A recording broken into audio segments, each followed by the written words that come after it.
Ranger de dentes durante a noite, fortes dores de cabeça. Muita gente não sabe, mas esses são sintomas de um distúrbio bem comum, o bruxismo. É um mal da vida moderna, Renato. A irritação e o estresse do dia a dia prejudicam o sono e podem causar complicações ainda mais graves. Vamos voltar a São Paulo? Mariane, qual é a solução? Mudar alguns hábitos? Algumas mudanças de hábitos bem simples, viu, Renata? Como relaxar, se alongar, esticar as costas.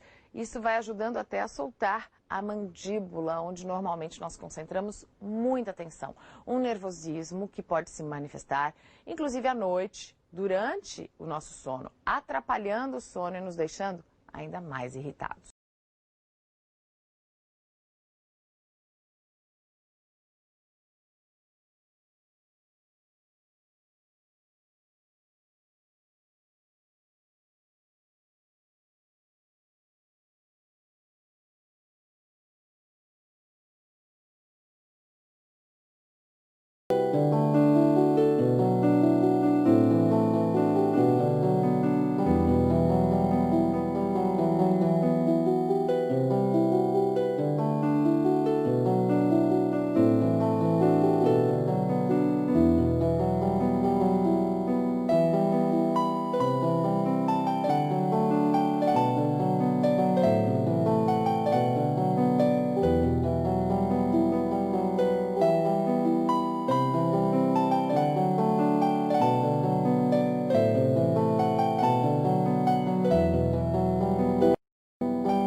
O bruxismo é mais um mal comum na vida moderna. A correria do dia a dia, a ansiedade e principalmente o estresse são agravantes desta disfunção que muitas pessoas têm, mas nem sabem.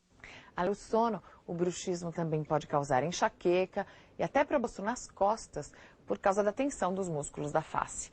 Né, Renato? Com as compras, os gastos, os trânsitos, aposto que muita gente vai descobrir que tem bruxismo. Certamente, na hora das compras, com a crise, é choro e ranger de dentes, Mariana.